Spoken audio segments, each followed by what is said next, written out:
City India news, महाराष्ट्रातील लोकप्रिय news channel.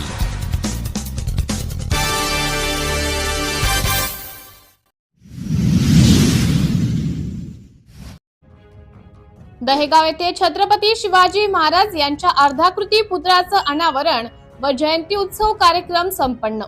Ralegaon तालुक्यातील दहेगाव येथे शिवप्रतिष्ठान युवा मंचाच्या वतीने दिनांक 17 मार्च 2025 रोजी महाराष्ट्राचे आराध्य दैवत रयतेचे राजे छत्रपती शिवाजी महाराज यांची जयंती तिथीनुसार साजरी करण्यात आली व छत्रपती शिवाजी महाराज यांच्या अर्धाकृती पुतळ्याचं अनावरण करून माल्यार्पण व पूजन सौ राधाबाई टेकाम सरपंच दहेगाव व श्री अरविंद भाऊ ठाकरे सरपंच कुंभा यांच्या हस्ते करण्यात आले।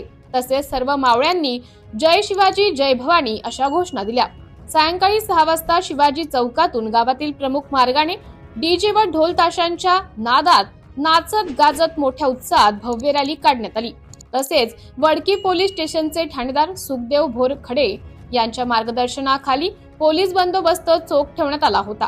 कार्यक्रम यशस्वीतेसाठी किशोर दातारकर, मारुती डाहुले, अमोल गमे, विठ्ठल जोगी, राज लांडे, सुनील कुबडे, किशोर खोके, विजय कुबडे, भारत जिकार, सुनील परचाके, कुशाल काळे, प्रमोद उताणे, शेख शब्बीर, वैभव व्यापारी, सुधाकर पावडे, पद्माकर जुमनाके तथा सर्व शिव प्रतिष्ठान युवा मंचाचे सदस्य यांनी सहकार्य केले। तसेच विठ्ठल झाडे पत्रकार, शंकर पधरे पत्रकार व दहेगाव गावातील नागरिक मोठ्या प्रमाणात उपस्थित होते। सिटी इंडिया न्यूज साठी विदर्भ प्रतिनिधी संजय कारवटकर।